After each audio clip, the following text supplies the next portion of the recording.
What's going on, guys? So today we're going to be talking about the Canon EOS R in the winter and the things you need to know before buying this camera if you live in a climate that's cold and has snow and you have winter time, which is colder than cold. I personally love this camera and I honestly don't have too many things to really complain about, but these are some things that I did notice when using this camera throughout the winter in Canada. Our winters get super cold. I've noticed that sometimes the autofocus doesn't really work, like the eye and face autofocus doesn't really lock on sometimes. And if you have gloves on, because you want to protect your hands from the winter, that you have to touch the screen to change the focus point. And if you can't change the focus point because you have gloves on, then you have to take your glove off to change the autofocus point, and that just sucks.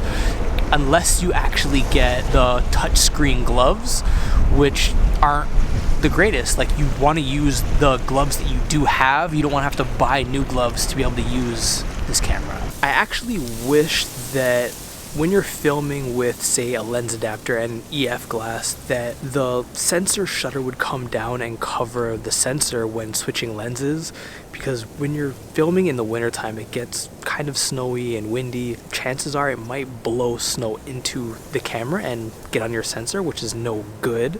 So I wish that the sensor would have the cover down, even though you're switching lenses with the EF adapter. One of the other things is that the touch bar on the Canon R does not work with gloves on. So as well as the touch screen, the touch bar does not work, and you have to take your gloves off to use it, even though not a lot of people use it, and I personally don't use it. So this video is not going to be all negative about the Canon R. There is some positive things, like this camera's never locked up on me or like stopped working or anything along those lines in like -20, -30 degrees Celsius weather.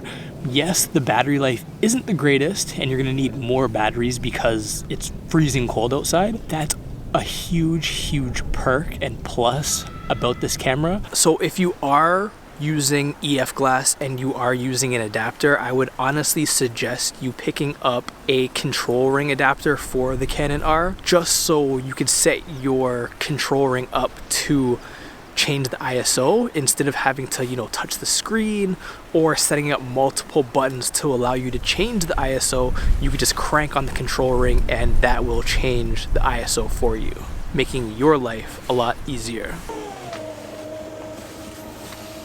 So the last but not least thing on this list is I can't wait for the Canon R5 to come out, because instead of them having and using the touch bar, they have the little AF control knob thing, switch thingamabob, and this will be a lot more useful for selecting autofocus in the winter time, and just use that little knob and select your autofocus point. So I think that will be ideal. I can't wait for the Canon R5 to come out. And that's all I have for this video. If you did like this video, please like, comment, and subscribe. And until the next video, peace.